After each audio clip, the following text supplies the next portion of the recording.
You are now listening to 15 Minutes of Fame Radio. Let's go! All right, yo, man, 15 Minutes of Fame. Welcome back. What's good? What's up, bro? How Protecting long my peace. How long has the hiatus been? It's about 2 months away from 2 years. 2 months away from 2 years. 3 Yeah. days, 5 hours, 6 minutes, and 33 about 2. seconds. Yeah, I think the last one was Sharon. Damn. Yeah. First, tell me what happened. What made you just? I'm not. Well, personally, like even before everything that happened, but like I was already about to give it up before the goods battle, because like my mind, just so many things are changing in my life that I was like, I couldn't. If I feel like I can't give my 100% to the art form, which I love so much. I mean, cutting school, going to my man Tim house, smoking Reggie, watching Rex and Uncasa on the DVDs, like from that era. I love this game since that long, and I feel like if I can't give 100% of something that I love, then I shouldn't be in it. And that's what I was starting to feel. You know what I'm saying? And then like the opportunity to me at the time seemed so good that I didn't want to mess up. I said this would be a good one to go out on. Goods actually was gonna be my last battle. And I was gonna take a break because I had to focus on being a father. You know, at the time I had lost my job. You know, I wasn't living good financially at home. You know, a lot of people don't understand we have a whole life outside of this game. And I understand the fans that don't give a shit about that, but we really do have a life out of this. Even the battle rappers that I come at for falling off, I say, but let's not forget, they might be going through it. You don't know what they're going through. Shit, even arguing with your girl can mess up your entire day. You know what I'm saying? So I don't wanna I know what that's like. So I was gonna give it up after the goods joint, but my pride just didn't let me because I wasn't gonna go out like that. You know what I'm saying? So You didn't want it to make it seem like that shit happened with goods and now I retired. Which I would be honest, because of the progression in life and maturity that I've earned and learned for myself, that was still the wrong decision. I shouldn't put my moves on what the next man's opinion is. I shouldn't have cared if the narrative was painted like, oh, he got into this fight and that's why he quit. That's what I was worried about. So I took 4 battles after that to be like, yo, I'm still here. I'm willing to stand in front of you saying this happened, that happened, because I'm comfortable. You know what I'm saying? A lot of people ask me how I was able to get past those situations. And the honest to God truth is, I'm not perfect. You know, the difference between them circumstances that y'all seen me go through and situations that I've been through in my life is that mine was televised. So I'm not a victim in this. I'm just a victim to the camera catching it. So I didn't go home and boo-hoo about it. I'm like, shit, they done got me on camera. You know, like what am I supposed to say? Oh, do you know the things I've done to people? No, because I'm not proud of that. I just know karma is around the corner, and she caught me a couple of times. So you 2 years, almost 2 years. Yeah. Have you been getting calls and have you been turning them down? Like, Yeah. Non-stop calls. Salute to all the leagues. You know, like I also wanted to say, it ain't like, oh, Smack called it. You know, it just I was ready at this point. It has nothing to do with any other leagues. Like, you know, even I was gonna do the tournament. I agreed to do the King of the Dot tournament, but because of me being a full-time father and a full-time having an occupation, I just wasn't able to dedicate that much effort to every other weekend rapping and going away. I just can't do it. You know, I'm making overtime during a quarantine, taking care of a family. I'm the provider. I have to provide for my family. That's what has to come first. Even though battle brings financial attributes to it, it doesn't overpower my day-to-day income. That I can't compromise that. Right. So, you know, doing a battle here and there works for me. The tournament didn't. But salute to King of the Dot. Spoke to Gully yesterday. You would have been a good addition to that too. So. Yeah, I believe so. They even hit me recently. They wanted me to get on, like the tournament day, just a battle, but I can't focus on 2 battles. Like, I already give my 100% effort and people think I'm trash. Like, imagine if I did 2 at 1, right. You know? So, and it sounds funny, but it's true. I'm not that good. Like, you have DNA over there who's able to prepare way fast and do that. His talent levels are really high. I don't hold that attribute with me. Did you battle DNA? Yeah, great battle. Yeah. I did great in that. That was the biggest crowd I ever battled in front of, too. Yeah, shout out to DNA, man. Yeah, definitely. The epitome of what a fucking battle rapper is, man. So everything around. Yeah, people like that don't get enough credit. Even the Dre Dennis's of the world, like, I can never do what he does. And you could dislike him for all he wants, but shit, I feel like in the same breath that you dislike someone, you should give them credit.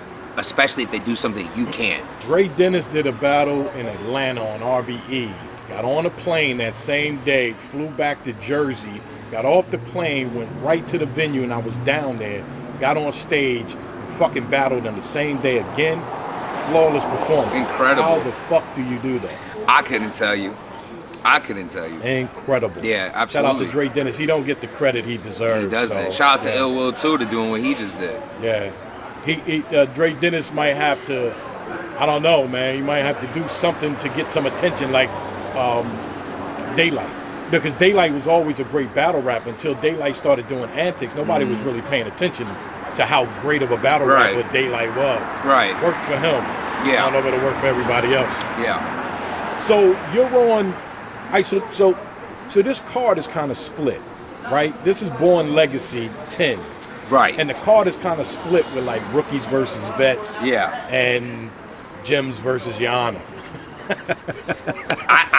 Yeah, okay. So, no, I mean, there's other people on the card too, but a few of them are rookies versus vets. Some of them are just This is actual a rookie battles. versus vet. How is this a rookies versus vet? Are you a vet? Of course I am. Are you really? 26 battles. I've been in this for 7 years. So this is considered rookies versus vet. You're part of the rookie versus vet. For me, I think it would be, and it's not to discredit anyone. I mean, I wouldn't call me a vet because just in this one side of me feels like that word seems like I've proven more than I think I have. I feel like I have so much more to prove because I know I have so much more to show, like from my change and things that I can give the people.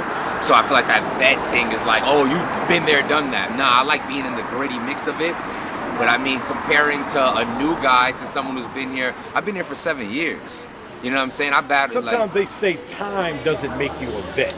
Right, but It's hard to experience say does. who's a vet and Experience who's not. does. Yeah, Look who I guess stood in front you of. have to say that, yeah. Look who I stood in front of, and you can watch this back, and the fans can say, "Oh, but you have all those names and resume, and you lost." Cool, you can have your opinion. I'm totally okay with that. Everyone's entitled to their opinion. I don't live for your opinion. I just know I try my best, and every time I get into those situations, and if it doesn't please you, I can't control that. But just know, the people who dislike me and like me, I truly do try my best. And if my best comes out to not being that good, I can't really be mad at myself because that's the best I can do. You know, I didn't give y'all no chokes or no stumbles all these years. That's because I try my hardest to give you my all. But I can't be for everybody, and I'm totally okay with that. So, and you have Your Honor, man. Very, very, I can't think of the word now, but he's very different. You know what I mean? He ain't your just regular come in there and rap. Like this guy has a lot of stuff that comes in there. And the funny thing is that you are too. Yeah. You know, you have a lot of entertainment factor in you, the shit you say, the type of shit you say, how you say it, so on and so forth. And as he does too. I would have never thought of Jimz versus Your Honor, but now that I see it, I want to see it. Yeah, that's what that for us too. Like I had 6 names offered to me. I had Big T, B Magic, Bill Collector, Jerry West, Your Honor, Gunpowder Pat, Good lineup. and Glue Easy. Those are all the names that were offered to me. And so you chose. Yeah, we landed on Big. We landed on Big T, and then Big T out of nowhere, Big T had another opportunity to battle Big K, so I would have did that too. And then I wanted Bill Collector. We were trying to set that up for years on multiple leagues, and but Bill had a lot on his plate, as I seen Arsenal, Yoshi, and you know what I'm saying. So he said he'll do the battle, but let's do it in January. But I was so hungry to get in the game, I was like, nah. And then Jerry West, I was like, he'll probably smoke me, so let's wait on that one. And then Glue Easy is salute to Glue, but he's cold as ice, so I didn't want to come back to someone who's that cold right now. And I was a fan of Glue. He just needs to get back to being Glue. Right. He got lost somewhere, and ironic, like no pun intended, he got stuck on the wrong wave. He needs to get back to who he is. And then then we narrowed it down, and shout out Gunpowder Pat. I met him in Troy Martin's crib years ago. He's watching an event. Great guy. I'm happy to see him progressing. And then when it came down to Your Honor, we're like, holy shit, this is actually a good matchup. We're both funny. We're both, and the attributes match very well. So, I'm not really battling the person more as I am the platform and my own comeback. You could have put anyone there. It's time to show I belong here and to show what I can do after this long. but I'm not coming in it overconfident or downplaying Your Honor or what he's been doing. At the end of the day, he's been active and I haven't. So I'm not allowed to downplay someone who's been in the game and I've been sitting on the bench. Well, not to start any trouble or say you did downplay him, but you did go through some other people before you said, okay, fuck it, I'll take Your Honor. No, it wasn't so fuck it. It was just like, yeah, he wasn't my first choice, but I was still happy that when we landed on him, it still made sense. So, you know, this is what it's going at. And it's good, too, because he's coming off a few losses, coming off a body bag, coming off of, you know, my condolences to him and his family, coming off a personal loss, you know, like, just for him to even be able to step in the ring after what he's going through in his personal life is truly commendable. And, you know, I salute him for that. I don't know the man, never met him a day in my life, but I respect that because that might be something that I couldn't do. So that's a great attribute that he's able to have as a man outside of battle rap. You know what I'm saying? Facts. So the way I look at it as this might be the greatest Your Honor we ever see because he's hanging on a limb right now, or he's just so stuck in a rut that it's not going to be so good. It's really one of those. I don't think it's going to be in the middle. It's going to be a great Your Honor or it's going to be a bad one. It could be good for you or bad for you because, you know, because of what he went through and shit like that, it's like he might be ready to come out like, I need to do what I need to do, and whoever it is in front of me is going to have to get this work. Yeah, absolutely. But in my preparation, I don't think too much about what the opponent's going to do. I have to just do what I can do, and like I can never control what you can do, and that's how I live my life. You know, I one of those sayings I live by is, you know, focus on only what you can control. Everything else doesn't matter. You ready? That's my shit. Don't let something you can't control control you. I say it almost every other day. Absolutely. And I, you know, try to tell people that relax. Yeah. You can't do nothing about it. Right. Don't hurt yourself. Yeah. It's okay. Yeah. Just do whatever the fuck you can do. Yeah. And battle rap helped me with that actually. Like it was a part of my growth, you know, because I used to, you know, when you love something so much and it doesn't love you back, it's a very, like, it's hard hitting. You know, it's hard hitting. So at the time, like back in the day, I was like, you know, even people could see this and not like it, and they can dislike it before I even say a word. It's Jimz. Dislike. Right. And I'm okay with that, man. Like, I understand. Like, you know, I understand that people's hate for me, if it's really, sometimes it's malicious and it's something that you might have with your own self. And I just hope anyone who has some type of hate in their heart like that for no reason, I hope they get better, you know? But if you genuinely don't like me, I also respect that too. I'm not for everybody. I genuinely like you. No, I know you do. I know you do. Just Jimz. Yes, sir. Thank you, brother. Yes, sir. Stop being dirty. Protect your peace. Your Honor versus Just Jimz on Born Legacy 10 tomorrow. But they won't see it until it's dropping. Yeah. Because check it out. I got 15 minutes of fame. You are now listening to 15 Minutes of Fame Radio. Let's go.